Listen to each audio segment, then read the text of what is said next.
Ammo egamiz demoqda: "Ey Efratdagi Baytlahm, sen Yahudoning mitti shahri bo'lsang ham, Isroilni men uchun boshqaradigan zot sendan chiqadi. Uning nasabi qadimlarga borib taqaladi. Mana biz uchun bola tug'ildi, o'g'il bizga berildi. Hukmronlik uning zimmasidadir. Nomi ajoyib maslahatchi, qudratli Xudo, abadiy ota, tinchlik shahzodasidir." Qiz homilador bo'ladi, u o'g'il tug'adi.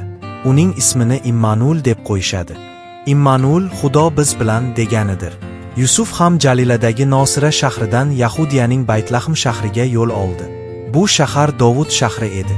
Yusuf Dovud xonadonidan, uning naslidan edi. Yusuf ro'yxatdan o'tgani Maryamni ham o'zi bilan olib ketdi. Maryam Yusufga unashtirilgan bo'lib, farzand kutayotgan edi. Ular o'sha yerda bo'lganlarida Maryamning oy kuni to'ldi.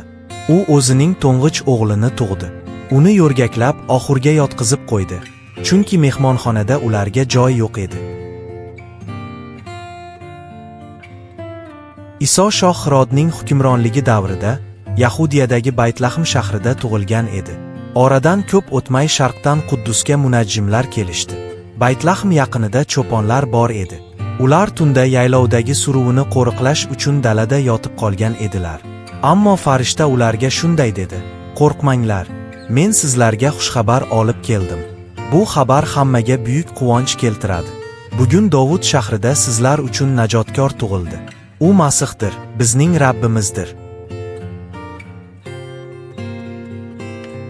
Birdan farishtaning yonida samo lashkari bo'lmish sanoqsiz farishtalar paydo bo'ldi. Ular Xudoga hamd va sano aytishardi. Falak toqidagi Xudoga sharaflar bo'lsin. Xudodan marhamat topgan yerdagi bandalarga tinchlik kelsin. Munajjimlar shohning so'zlarini eshitib bo'lib, yo'lga tushdilar.